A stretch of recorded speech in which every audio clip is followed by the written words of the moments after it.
Donald Trump lost 2 debates to me in 2020. And since then, he hadn't shown up for debate. Now he's acting like he wants to debate me again. So let's pick the dates, Donald. I hear you're free on Wednesdays.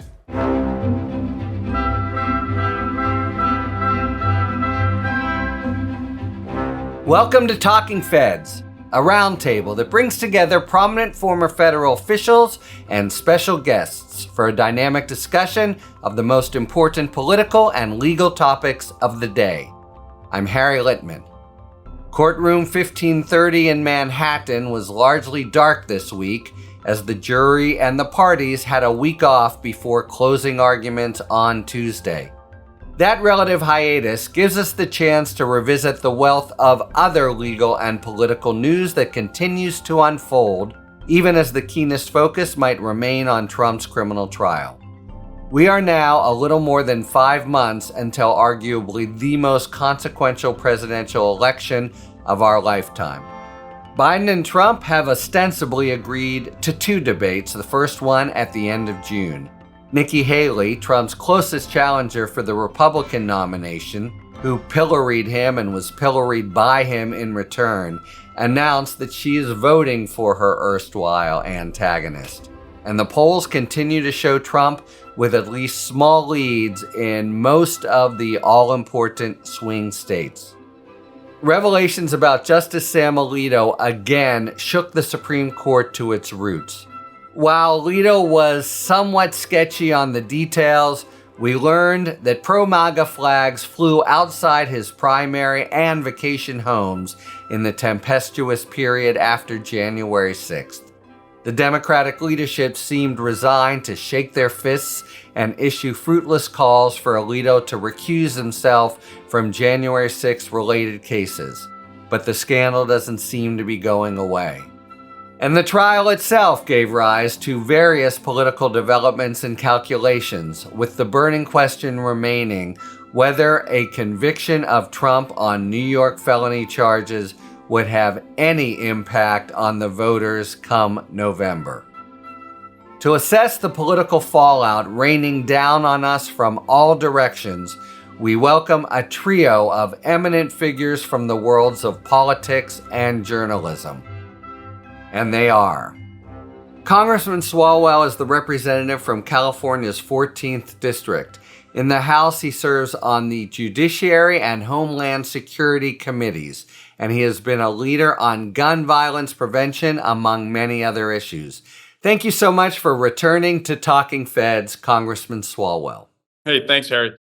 Carol Lee is managing editor and correspondent for NBC News, where she has worked since 2017. She has covered the White House since 2008 for several organizations, including the Wall Street Journal and Politico. Thank you for joining, Carol. Delighted to be here. Thank you. Jason Kander is the president of the National Expansion at Veterans Community Project and host of the Majority 54 podcast. After serving in the Army in Afghanistan, he was elected to the Missouri State Legislature and later became Missouri Secretary of State. Thank you for your service, and thank you for joining Talking Feds, Jason Kander. Good to be here. All right. It only seemed as if the political world was holding its breath in watching the trial these last few weeks. In fact, there were many developments of consequence for November. Let's start with the supposed agreement by the Trump and Biden camps to hold 2 debates, one in June and one in September. I say supposed because, notwithstanding the agreement, many observers are skeptical they'll actually take place. Jason, you actually said on your podcast, Majority 54, nothing is real until Trump shows up in the room. What do you mean? Are you thinking that he will be pulling out? Well, I mean, he was going to testify in his own defense until he didn't. So Absolutely he was. Yeah, I mean, you can see him planting the opportunities for exit as he goes along. Last week, I think he said he was going to demand that President Biden be drug tested before the debate. So there's a possible door he could walk through if things are looking such a way that it doesn't advantage him to actually debate. Right before he could say, well, he didn't drug test, so I'm not debating. I mean, who knows? He could just wake up on the wrong side of the bed and make up something, or it doesn't even matter. He'll just make up something and not debate. So until it's happening, we don't know if it's happening. All right. And what's his calculation? I don't think we know. That would require getting inside the former president's head. But for him, the calculation is that Biden will have a misstep, and Biden can't afford a misstep. The concerns about his age, that he has ability to carry on another term, they're rampant. They're all through the electorate. The concerns have been there for some time. They're not going away. So that's the calculation on the Trump side, is that Biden will make a mistake. That's why they would want it. Yes. Why he wouldn't want it, I don't really know. I mean, because who knows? I don't think that's something that we can really predict. I know that the Biden team very, very much wants it. Let me put this to you, Congressman. Assuming they happen, thoughts about Biden's strategy? How do you engage someone who lies all the time? And historically, incumbent presidents are sort of flat in the initial debate. As Carol says, if Trump's thinking, I'll get him in a gaffe, what is Biden's sort of mindset going into a debate if they occur? Stay on offense.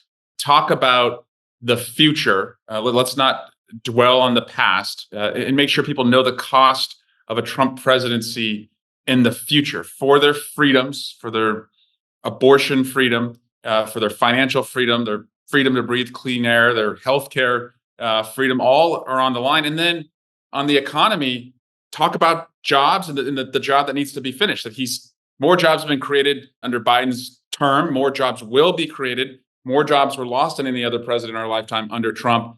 But who will Trump favor? Well, it's the people he had in his room at Mar-a-Lago where he said, you are all billionaires. You're doing pretty well under the tax cuts I gave you. That's what you're going to see under a Trump presidency, is the richest will do better. The rest of us will suffer. But stay on offense. And this debate's happening, by the way. It's absolutely happening. In Trump's pickled brain, he thinks that Biden has dementia. And so he, as Carol said, he wants every opportunity to see a Biden gaffe. On the Biden side, look, he's frustrated, rightfully so, that under a decent economy, under the mess that he cleaned up that Trump left him, that he's still under 50% in the polls in the approval rating. So he's eager to make his case and to remind people the choice is competence and batshit crazy. And Trump will do a decent job of animating batshit crazy. One other dimension to this is that, to the Congressman's point, the former president keeps lowering these expectations for President Biden, saying he can't string two sentences together. He's got dementia, all this stuff. This is a politician who's debated more than any politician in the entire country. He's had the Senate debates, vice presidential debates, primary debates. He has a very specific way that he preps. He's bringing back his old team to help prepare him. Ron Klain, right? Yes, he is going to be very prepared, but he benefits from the former president lowering these expectations, that if he just stands up there and strings two sentences together coherently for the entire time, then he's victorious. So it's an interesting dynamic where you have someone who's very experienced, knows what he's doing on the debate stage more than anyone, and yet the expectations are so low. He's also done a great job, Carol, of manufacturing a situation where the debate terms are his. So all the tricks that Trump would use to throw him off, to look like the strong man, they've created a situation, apparently with the Trump campaign's consent, which is hilarious for a dude who wrote The Art of the Deal, that it's going to work the way Biden wants it to work. They kind of punked him, right? They did. And you're right. Usually, Harry, what happens is incumbent presidents come out flat because they're busy presidenting and because they're running against somebody who all they're doing is campaigning and preparing for the debate. What's interesting here is that while Biden is busy presidenting, there is no doubt that he's going to spend a lot of time preparing for this because he knows how important it is to his presidency. And he's running against a guy who only prepares his hair, otherwise doesn't prepare for things. Well, it takes as much time, though, as the substance for others. Yes. But my point is, it's not like Donald Trump is known for his intense preparation for things, not to mention the fact that he's pretty well distracted by trying to stay out of prison. All true, although, of course, he has a different kind of approach, you could say, to debates. But I sense a continuing lack of a single game plan for the president. Maybe this is wrong, but we've heard in recent months, let Joe be Joe, or just better explain his impressive record, or put all the chips down on the argument that Trump is a threat to democracy. and the American experiments on the ballot. Have they, in fact, settled on a basic messaging strategy? And if not, do they need to? Because it's true that from the data we have, it sure looks like in all the key swing states, in most of the key swing states, it's not even a jump ball. It's a freedom election, and that's a risk because we've never run a race on freedom before. But here, Trump, the judges he's appointed, and the MAGA supporters he's had have given us that opportunity to make it a freedom election, and that these freedoms are being taken away, a wrecking ball is being taken to them, and that's the cost of a Trump presidency. But as I said, like Trump just being on stage will remind voters of why they rejected him in 2020. And the voters just have not tuned in really to that. And 20% of the voters in many of these primary states are voting for Nikki Haley. So they think she's still running, or they're sending a protest vote. So this is a real opportunity, especially right before the conventions, to kind of set the table for what will be the next 4 months of the race. And so in some ways, let Biden be Biden, but Biden should also let Trump be Trump, right? Because that only helps Biden. Because I think to Jason's point, Trump he has no discipline. I get the mic. They wanted the mics to be cut off. I actually would have said, like, let Trump just go on, because he's always his own worst enemy. Yeah, but I mean to broaden the question to the general messaging strategy of the campaign. Are they trying to do too much, or are they waffling, or can they walk, chew gum, and comb their hair at the same time? So the general messaging is like, I'm looking out for you, he's looking out for himself. And that's sort of the frame under which all of these other things come into play. But what they're doing is taking individual issues and, democracy, the economy, abortion, and targeting them at specific audiences, as opposed to putting the president out there with one big theme. Whether or not that's going to work, I don't know. It hasn't moved the numbers yet. And in terms of let Joe be Joe or button him up or whatever, they've gone back and forth for months where the president feels like he's being overmanaged by his aides. He's being told to do things that he doesn't want to do, and he's not being put out there in the way he wants to be put out there. So then we've seen him, take the tie off and try to do these smaller events and reach voters. And yet the numbers are not moving. And so what we see is this pattern of they try something new, or try an approach, and then when the numbers don't move, they try something else. And so we're getting sort of to that point. I think the debate is a big part of that, trying something else to try to move the numbers here. But as far as a theme, there is no big overarching theme other than, I'm going to look out for you. He's going to look out for himself. Whereas Trump is saying to his voters, I'm your retribution. I'm the one who's going to carry out things for you. And within that, there's various other arguments and issues that they're focused on. But for the Biden campaign, there is not a discernible overarching theme other than that. And can I ask you a quick follow-up on that, Carol? From your reporting inside the campaign, is it your sense that they have settled on no single theme, or is it your sense they're still casting about trying to pin down what the 4 months messaging strategy is going to look like? I think they are pretty settled into the strategy of this sort of micro-targeting. You see, their events are much more about content and videos and snippets, and it's not the sort of type of campaign that we're typically used to seeing. We're looking at this and analyzing what each candidate should do before a verdict comes down. But a verdict will have come down in the New York case. How does the verdict impact the debate? Yeah, it's a great point, and we're going to be talking more about the trial in just a couple minutes. My very quick response is I am not sure that it does. That's a glum response, and I followed it closely. I've been in the trial. He certainly is looking bad in many ways, but I'm not sure it has general purchase by 2 months from now. But can I otherwise ask to hold on that? Well, Harry, I want to go back to the original question and answer Eric's question at the same time, which is... And you can do that. You're Jason Kander. Well, I mean, I'm in a t-shirt, so how seriously do I take this? Life in general, I mean, not you and your podcast. So I think that what it's going to end up being is a single moment in the debate, which our side, the left, when I'm talking about officially, you and me, Eric, I don't know the official place of everybody else on this Zoom, is going to love. And then we're going to move on from it. And that's because most people either think he's a crook or they don't, and they don't need a court to tell them otherwise. What I think is really unique about this general election, and it's crazy that we got here, is that over the last few years, from the moment that Trump went down the escalator, everything has been about Trump, and it's been either about trying to link vulnerable Republicans to Trump or try and say to Republicans, well, you may be a Republican, but you're not a Trump Republican. And so then the Republican Party would outperform Trump in many places. But now we're at this weird place where Trump seems to be outperforming Republicans for the most part, because polling is broken. So I never know what polling really means. But every time we have an election, special or otherwise, Democrats seem to win. And then Biden doesn't do as well in the polls. He underperforms Democrats in the polls.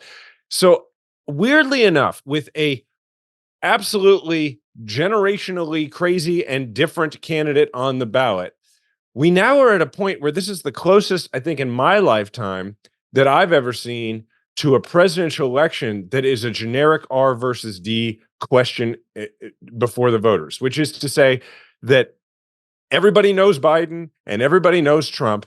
And I actually think that this election, the best thing that President Biden can do is go out and simply connect himself to the Democratic Party, because between the Dobbs decision and all the extremism we've seen over the last few years, what we're seeing in special election after special election and midterm after midterm is people, when all things are equal, they are choosing what Democrats want and not what Republicans want. So to me, it is much less about making the point that Trump is unstable, making the point that he's wrong and the entire Republican Party is wrong, because voters seem to be agreeing with that by about a +6, it seems, in swing states. Yeah, and I'll just make the point, it sort of dovetails with what Carol's saying about micro-targeting, because the polls are at best a snapshot of the country, but the pivotal factors in individual elections are always such micro communities and even small slices of them. Okay, so Nikki Haley announces this week she's planning to vote for Trump. Was it a serious blow to Biden? Was her support ever in play? And, what's her thinking there after spending months debasing him and being debased by him? It's a serious blow to her credibility and her standing in history. I mean, she ran a credible race. Her husband's military service was insulted by her opponent. A number of petty personal smears were thrown at her directly by the president. I mean, racist smears thrown at her, sexist smears thrown at her, and to be so nakedly politically ambitious, I think it just reinforces the pessimism that people have about politicians, that they think that it really, at the end of the day, is just about themselves and it's not about me. And I see this as an opportunity for Democrats, to Jason's point, generically, to say, look, there's no Republican who is going to save us from Trumpism, but you can save us, the voter. You're the hero of the story. You're the one who saved us. You went to the Women's March the day after he was inaugurated. You flipped the House in 2018. You Zoom organized in 2020 to give us the White House, the Senate, and hold the House. You blunted that red wave in 2022 when we added a seat to the Senate. You helped us win in Ohio on an abortion referendum. You made Andy Beshears the governor again in Kentucky. You flipped the legislature in Virginia. You're the hero of the story. It's not about Biden. It's about you. And there's no white knight, and Nikki Haley or anyone else on their side who's going to stop him. It's you. And so I would really flip it that way. Yeah, it just made me sad, because there's just no way I believe that Nikki Haley would rather see Donald Trump as president than see Joe Biden as president. It just made me sad. From the Biden campaign's perspective, I don't think they've expected Nikki Haley to come out and endorse President Biden, but they have been going after her voters, and that they started that early with ads and things like that. And what they haven't yet done is really ramp up an effort to try to win over disaffected Republicans. And that's something we saw the president do in 2020.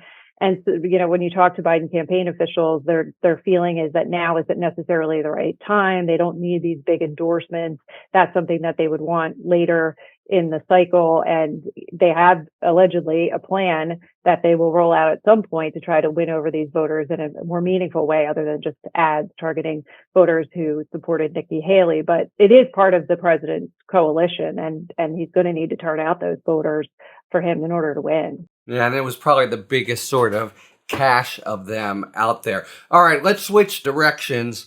Courtroom 1530 in Manhattan is empty and quiet most of the week as the prosecution and defense prepare for closing arguments next Tuesday. But the trial continues to dominate public discourse and generate intense debate. Congressman, let's start with the endgame, his decision not to testify, yet he promised he would. You tweeted, yeah, he's got a right to not testify, and you're a former prosecutor, so that's sacrosanct. The jury can't consider it, but you, the hero of the story, as you put it, can. He is chicken shit, I think was the legal term, and you should conclude he's guilty as hell. Okay, that's a rousing call to arms. Is basically the trial, which is in the eye of the hurricane in the media world now, meaningful in any real terms for the 2024 election? Staying on offense, yes. And my colleagues, we should be doing this, not the president. Because the president will get baited in the debate to talk about the federal cases. And Trump would love nothing more than for Biden to say anything at all about the federal cases.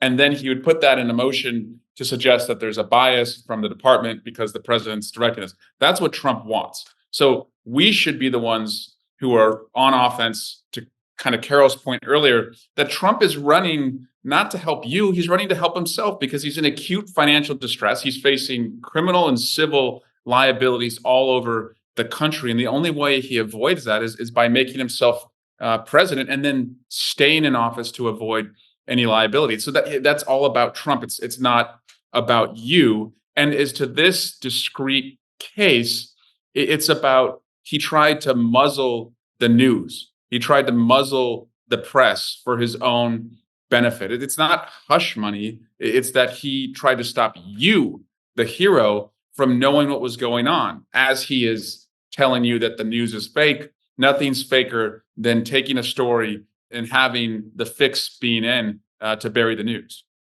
Is there something about these 20 days where Trump is brought to heel, where at least in the courtroom, Merchan, really does control him, make him sit there meekly? It's the very antithesis of the normal swashbuckling figure who insults everyone, takes shit from no one. Was just having to succumb to the system a hit to his public image, or was nobody whose views are up for grabs, really paying attention? Just what did it mean for the country to see him as a defendant like other defendants?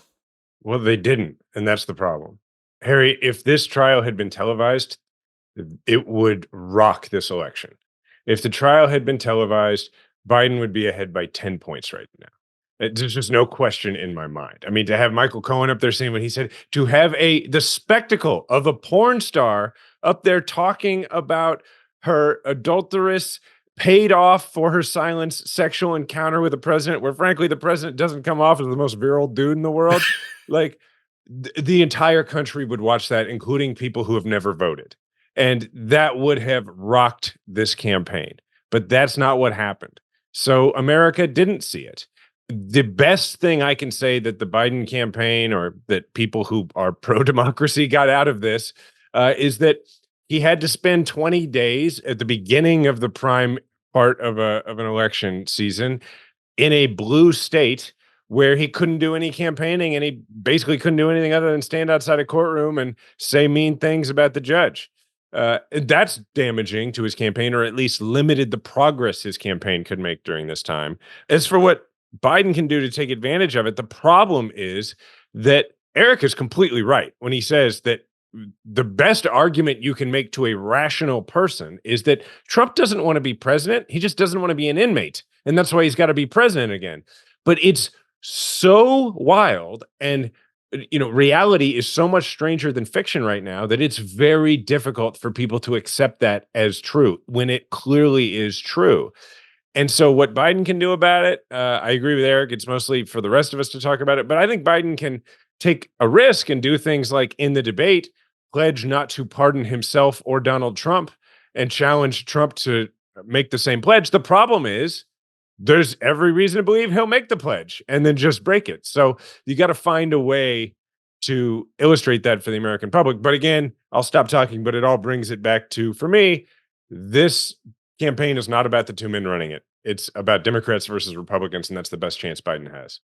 So the flip side to the idea that the Biden campaign would benefit from the former president being in court, not out to be and able to be on the campaign trail. By the way, they made T-shirts that they're selling that say "free on Wednesdays," so they're poking a little fun at the former president, which is a separate issue in terms of President Biden saying he wasn't going to weigh in on his trials, but his campaign is saying a little bit about that, and the current president is as well at fundraisers and things. But one of the things that Biden officials say throughout this is that it's not necessarily to their benefit for Trump to be in a courtroom, and that is because they would prefer that, in their view, that he's out there saying things publicly that they think are damaging to him, that hurt him, that turn off voters.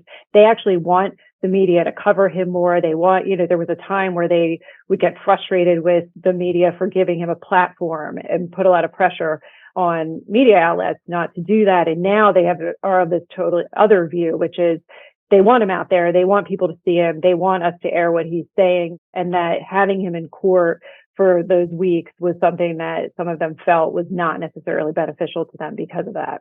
I was at the trial, and this bizarre spectacle was the daily parade of, Trump sycophants, with the red tie brigade. What the hell was that? And what does it show about Trump's, hammerlock on the party, that even during days when evidence of his criminality is just pouring in, he's got, the Speaker of the House calling the trial a sham. He's got this phalanx of surrogates. Was it a vice presidential cattle call? What are your thoughts about that whole side of the spectacle? I mean, some of it was vice presidential posturing. Some of the folks who showed up are on the former president's list for potential VP.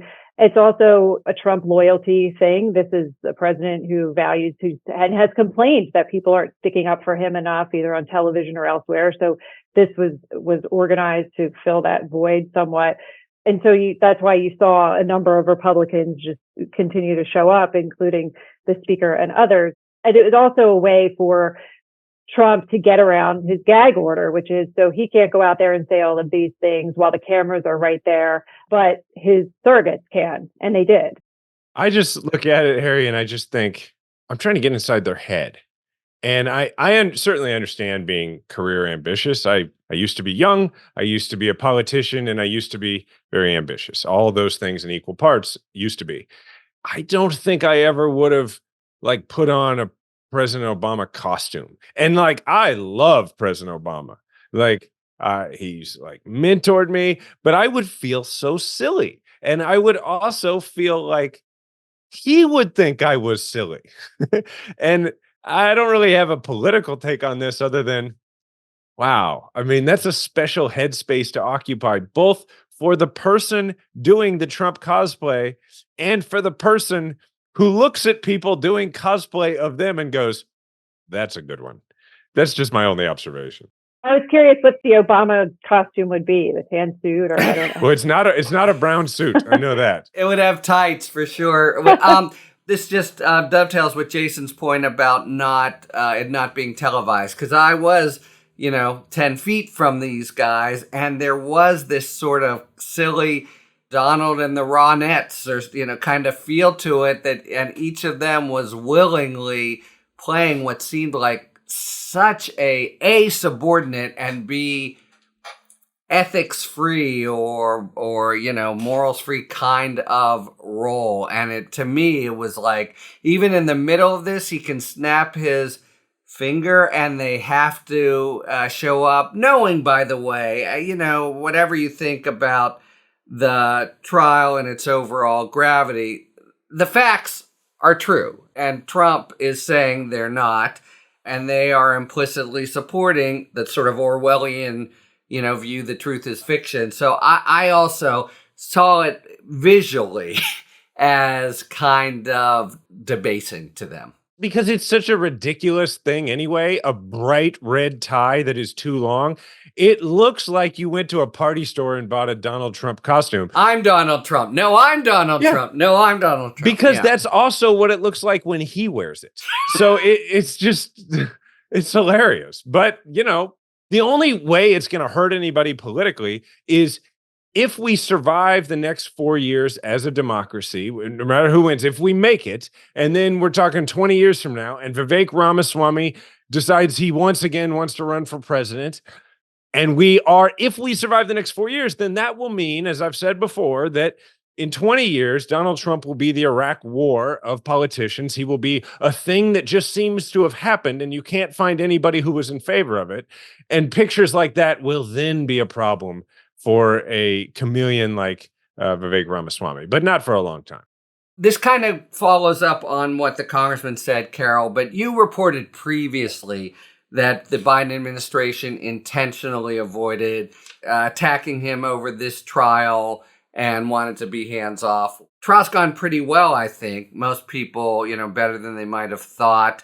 And again, it's just, there's been this story, as Jason laid out, where he's a repeated liar about sex with Stormy, about the hush money, the scheme to falsify. So did the Biden campaign, you think, make the right call in staying arm's length from any kind of focus on it? So this is going to be, depending on how the election turns out, this will be one of the things that's dissected possibly the most, is that this decision by the president and his team for him to stay hands off on these trials and not really engage. Now, and I say that with the caveat that the president has made fun of Trump for being in this particular trial. Needled him. Yeah, his campaign created free on Wednesdays T-shirts, and it's all like part of this effort to get under Trump's skin.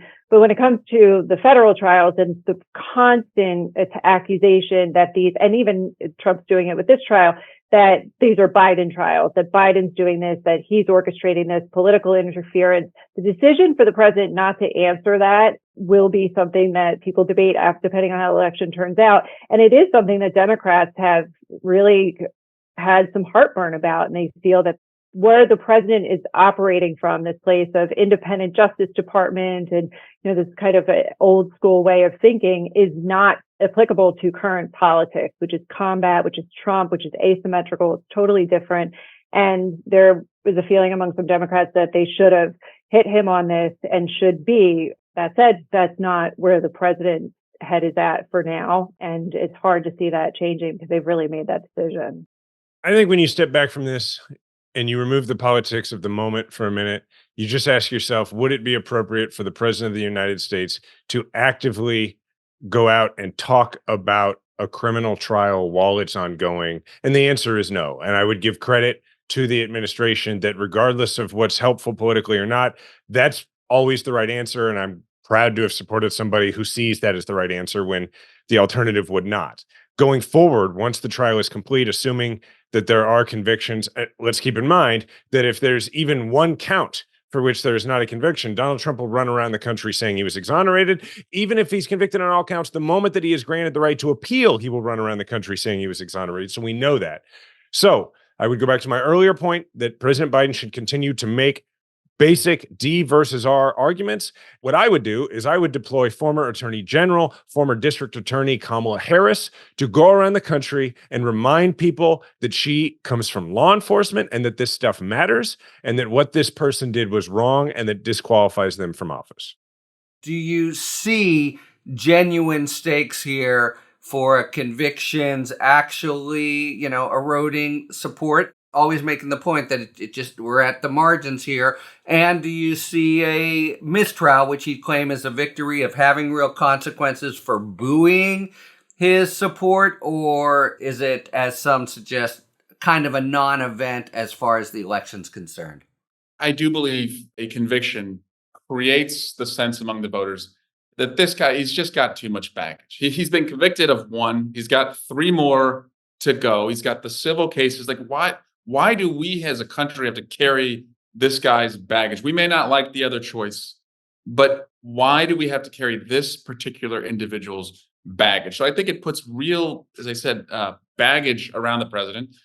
The potential of a jail sentence, right? It will be looming over him. And going back to the, not testifying, I think it just reinforces, one, that he's a bullshitter, and two, again, the jury, they absolutely cannot consider what this means, but because Trump went to the public a number of times and said, of course I'll testify, I look forward to testifying, I have nothing to hide, the public should consider it the way that the jury cannot, which is that it's a consciousness of guilt. That the reason he is not testifying is the evidence was so overwhelming, no guilty person would subject themselves to further examination. The public, not the jury, I think should consider that. And that's my job, that's my colleague's job to reinforce that. So NBC actually asked this question in one of our polls this year in January, which was, what happens if Trump is convicted of a felony? And it changes the numbers according to our poll. You started out with Trump at 47, Biden at 42. When they asked the question, what happens if Trump is convicted? Biden's at 45 and Trump's at 43. And if you dig into those numbers a little bit further, who's really moved are voters 18 to 24, so those young voters. All things, no conviction, Biden and Trump were running even. And with a conviction, it's plus 15 for Biden. And that's an important cohort for him that's kind of abandoning himself. Absolutely. So those are voters he really needs. And similarly with Latino voters, everything's equal. Biden's down 1, but then plus 10 if Trump's convicted, and another constituency that the current president needs. And independents, it also narrows the gap a little bit. So that's a snapshot in time. It's a poll. It's not playing out in reality. We don't know exactly what that would look like, particularly if it was a mixed verdict and he convicted on some and not on others. But it does show that voters will give another thought to this if there is a conviction. I so want to believe that that is real because it would make sense. But I have seen so many times where you can ask a question, a hypothetical like that in a poll, and it doesn't take into account the specifics. If it were a question that was, if he is convicted of a felony that involves giving hush money payments to a porn star to cover up an affair, that would give me a slightly greater degree of confidence, because I do think that there are a lot of people who, if they're already inclined to vote for Trump, who are going to be given license by the things Trump says about this conviction, if it happens, to dismiss it as not a real felony, not a real conviction. And so I worry about that. I also feel like if you are answering a polling question, that means there's another human being on the other end of the line. And there is a certain degree of feeling like that is the appropriate answer. And so I worry about that a great deal. But it does make me wonder if the Biden campaign's entire argument about this shouldn't simply be, there's a chance he'll have to be president from prison.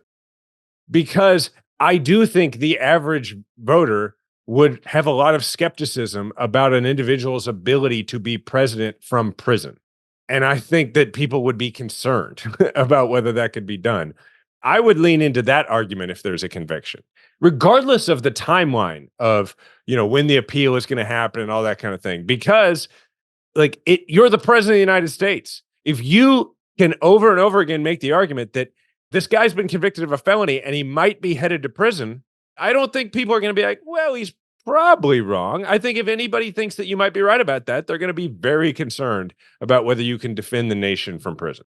Got to put my nerd hat on and just say that I believe that the Supreme Court would discern a principle in the federal Constitution, maybe rightly. So do I. But the mere possibility of it should matter. And also, if you're worried that people won't take the conviction seriously, the best way to underline it is to introduce the possibility of prison. That makes a felony conviction real, because that makes it like everybody else's felony conviction. And by the way, eventually, those few months that I think if convicted Merchan will give him, he will do. And if he loses, if he loses, he's going to prison in one of these cases. That's right. And so it is entirely credible to make the argument that this individual might have to be president from prison.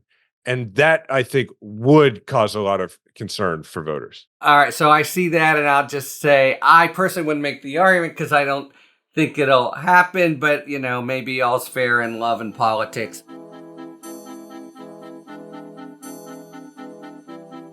It's now time to take a moment for our sidebar feature, which explains some of the issues and topics that are prominent in the news. Today's sidebar is about zombie laws. Laws that remain on the books even though they've been found to be unconstitutional or unenforceable. To explain this topic, we welcome Bonnie Chow. Bonnie Chow is an author and editor whose writing has appeared in Drunken Boat, The Offing, Cosmonauts Avenue, Joyland, Nat Brute, and other prominent literary journals. Her debut collection of short stories, All Roads Lead to Blood, received the 2040 Books Prize. I give you Bonnie Chow on zombie laws. What are zombie laws and how do they impact access to abortion? Sometimes laws cease to have operative effect but still remain on the books. For example, a Supreme Court opinion could clarify that a state law is unconstitutional, but state legislators do not formally repeal or update the law. And then for some reason, the legal infirmity of the law could be removed. Commentators have coined the informal term zombie laws to capture those instances. They present the questions when and whether the long-suspended laws can lurch back to life in an era wholly different from when they were passed. This issue has come to have critical, sometimes life-and-death implications in the wake of the Supreme Court Dobbs opinion in June 2022, overturning Roe v. Wade and wiping from the books the nearly 50 years of jurisprudence constraining states from unduly burdening a woman's right to an abortion. At the time of Dobbs, many states continue to have old, unenforced laws still on the books, including laws passed long before a woman could even vote, let alone run for office. And some states had passed laws declaring that if and when the Supreme Court overruled Roe, the old zombie abortion law would again have legal effect. What happens with these zombie abortion laws? One answer, endorsed by the Arizona Supreme Court, is that these seemingly dead laws can be revived post-Dobbs to effectively ban abortion.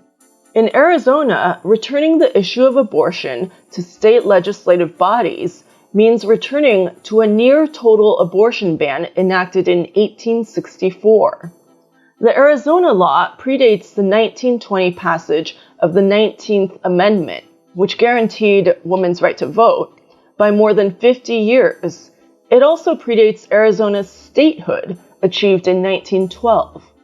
Most surprising, the Arizona Supreme Court judged the 1864 law of sufficient strength to defeat much more recent legislation, including a 2022 law that permitted abortion access up to 15 weeks of pregnancy. The law permits the prosecution of doctors with punishments ranging from fines to 5-year prison terms. There is another established way to deal with long-lapse laws, and that is to treat them as dead and, in most circumstances, impossible to reanimate. That is because for those laws, the democratic assumptions of popular acceptance and accountability have ceased to be operative, which undermines any claim to enforceability. The law applies a common law doctrine, desuetude, which is a fancy way to capture the concept that the long and continuous non-enforcement of a particular law renders it invalid, to reject the reanimation of long-dormant zombie laws.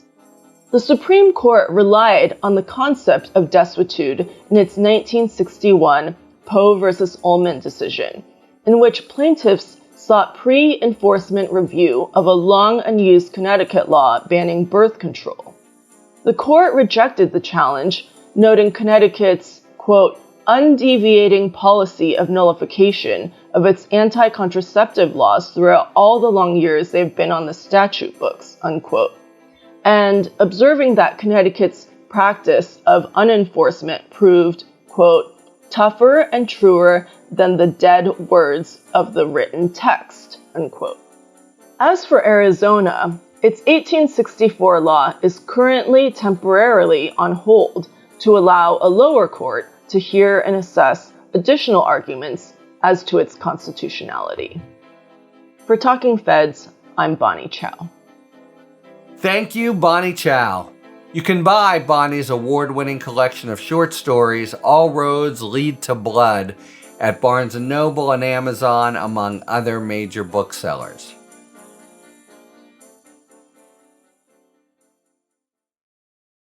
All right, it is now time for a spirited debate brought to you by our sponsor, Total Wine and More.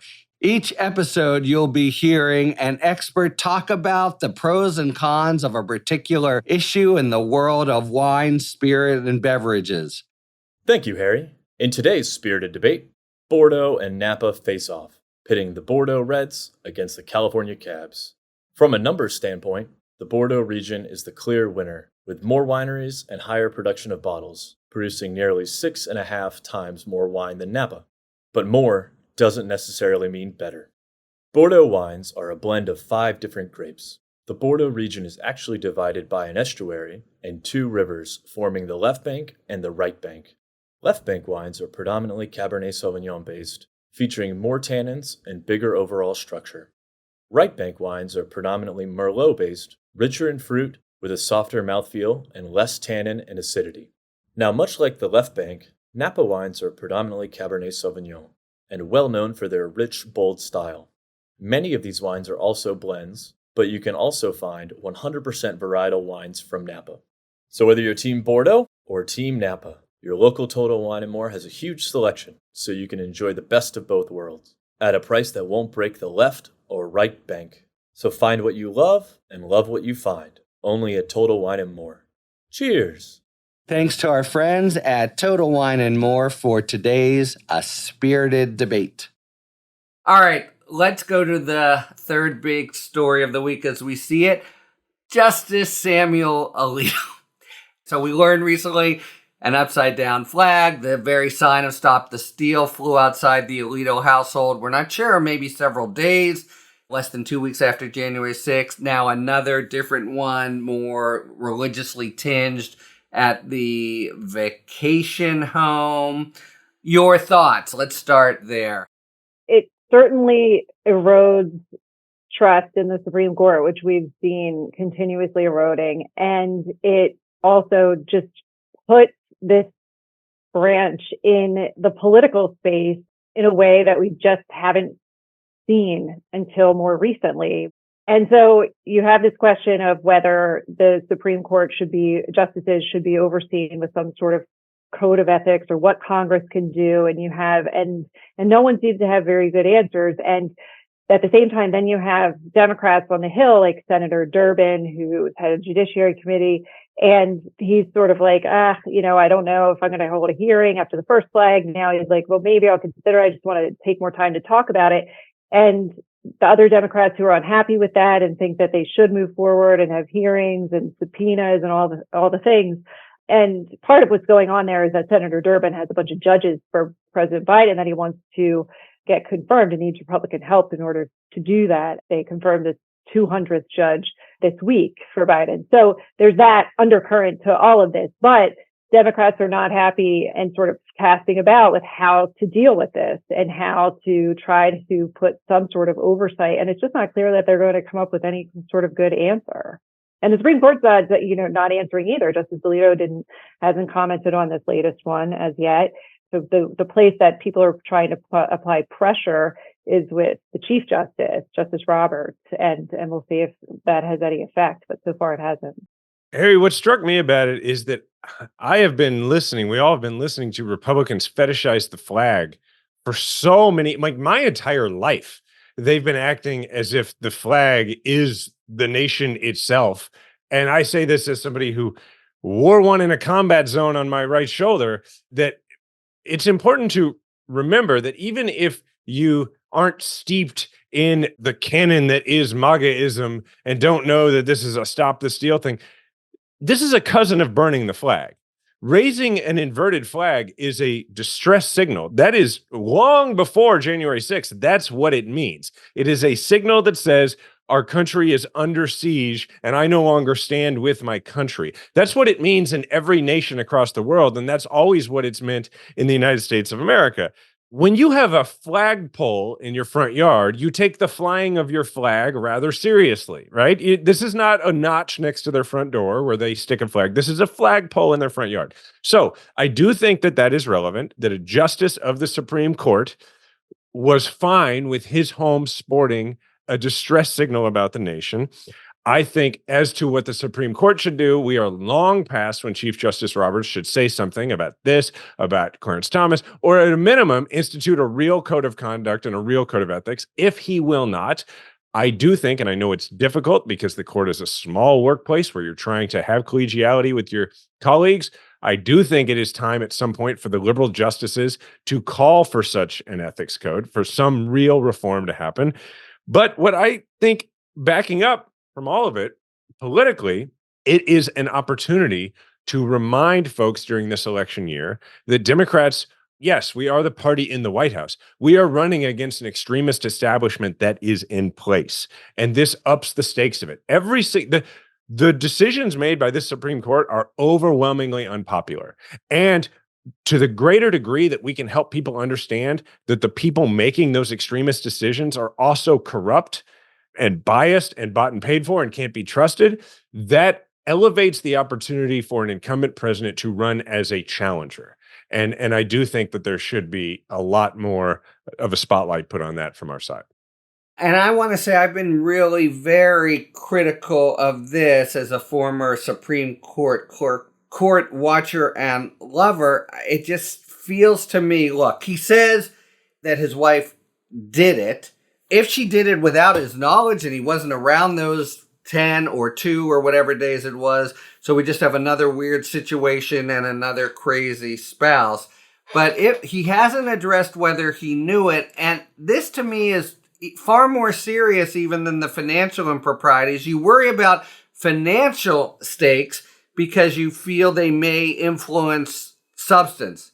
This is the very substance, and it's the burning debate in society. And it's not even a debate in society as like abortion might be. It's a side where there's a true and false side. And this false side is saying stop the steal, but there was no steal. And the false side is supporting the refusal to have a peaceful transfer of power. If he knowingly is endorsing those ideas, that to me is an absolute stunning dereliction that gets my, maybe overly punctilious Supreme Court, feelings way out of joint. It seems just totally grievous to me. So I think it's noteworthy. Carol, you made the very good point that, Durbin, they're touting their 200th judges and fewer than half are white males, etc., and they want to keep it going. But I'm surprised that Durbin has been so tepid. I really think it's both true and politically advantageous to say we need some answers here. The arrogance of sort of not saying, did you know this or not, I think the country should not tolerate. Yeah, one of the things that we've heard Durbin and others say is that he should recuse himself from these 2 decisions that are Which related. he won't, but he says if he doesn't, there's nothing we can do, right? Right. But the thing that is so different about this as opposed to the executive branch or members of Congress is just not saying anything. The fact that he is not addressing this and not answering the question and for at least for now thinks he doesn't need to. And that's been the tradition of the court, is this secrecy and this people don't dig into reporters, media, where we don't have to disclose anything. We're not here, reporters can't dig into what we do. That's not what happens here. And the digging in on this and lack of providing an explanation, it allows everybody to imagine what was going on and draw their own conclusions. But it's also just, the time for that seems long past.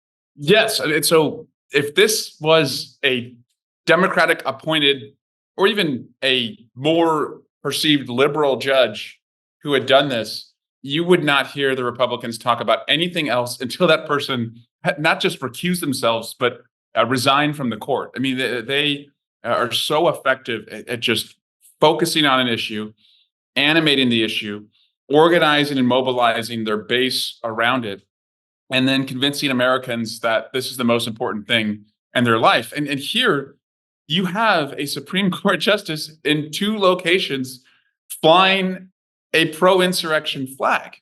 And so we can't be quiet about it. It's not comfortable because as Democrats, we see ourselves as rule of law, virtuous, the court's independent, we don't touch the court, but the court is on the ballot. Donald Trump could appoint 3 more justices over the next 4 years. And then that would mean for you and I, we would die under Trump justices on the bench. It would not be good for us. It would not be good for our kids. It would not be good for the future. So do you anticipate Durbin and the Democratic leadership getting more aggressive now? They need to, Harry. They have the subpoena power in the Senate. They should use it as aggressively as Republicans would use it against us. And we actually have good reasons for doing it. There's 2 inflection points coming up. You have the June debate, and I hope the president just hammers Trump for the corruption and the bias on the court. And then the convention, where historically, we've never really used the convention to put the court on the ballot. And here, it's not just corruption and bias on the court. It's the freedoms that the court has taken a wrecking ball to that would all but be sealed if Trump is reelected. So, yeah, we've got to make this front and center. You got to be pretty far down the MAGA rabbit hole to know that this is a signal of supporting the Stop the Steal stuff in the first place. So it's kind of scary that they're that far down that rabbit hole, particularly at that time, at that moment. But in terms of whether there should be hearings, imagine that Doug Imhoff walks out onto the front lawn of the vice president's residence and burns a flag. I think we would have hearings about that. And I think people are underestimating the fact that that's pretty much what this is. Or we'd at least try to figure it out. And the sort of implicit explanation, well, they were really nasty neighbors.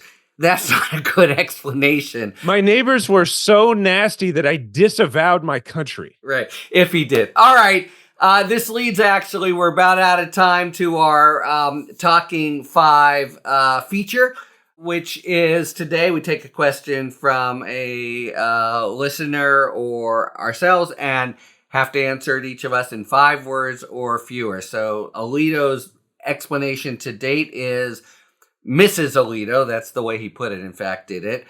What is Martha Ann Alito's explanation for the upside down flag? 5 words or fewer. Anyone? Upside down is their flag. there's no good explanation. I'm detached from reality. An extra word if you want it, Carol. He was in distress. I don't know. Okay. And I am going with Confederate flag in the wash. We are out of time. Thank you so much, Carol, Jason, and Representative Eric Swalwell. And thank you very much, listeners, for tuning in to Talking Feds. If you like what you've heard, please tell a friend to subscribe to us on Apple Podcasts or wherever they get their podcasts. And please take a moment to rate and review this podcast. You can also subscribe to us on YouTube, where we are posting full episodes, talking books, and bonus video content. You can follow us on Twitter at TalkingFedsPod, and you can look to see our latest offerings on Patreon. Talking Feds is still a completely independent production, so if you like the work we do and are inclined to support the show, joining our Patreon is the best way to do it. You can now leave voicemails with your questions for me and our guests, whether for Talking 5 or general questions about the inner workings of the legal system for our sidebar segments. All you have to do is call 727-279-5339 and leave a voice message. And you can still also email us your questions at questions@talkingfeds.com. Thanks for tuning in, and don't worry, as long as you need answers, the feds will keep talking. Talking Feds is produced by Catherine Devine and Meredith McCabe. Sound engineering by Matt McCardle.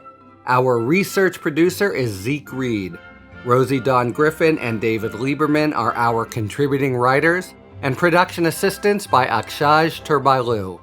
Thanks very much to Bonnie Chow for explaining zombie laws. Our music is, as ever, by the amazing Philip Glass. Talking Feds is a production of Delito LLC. I'm Harry Littman. Talk to you later.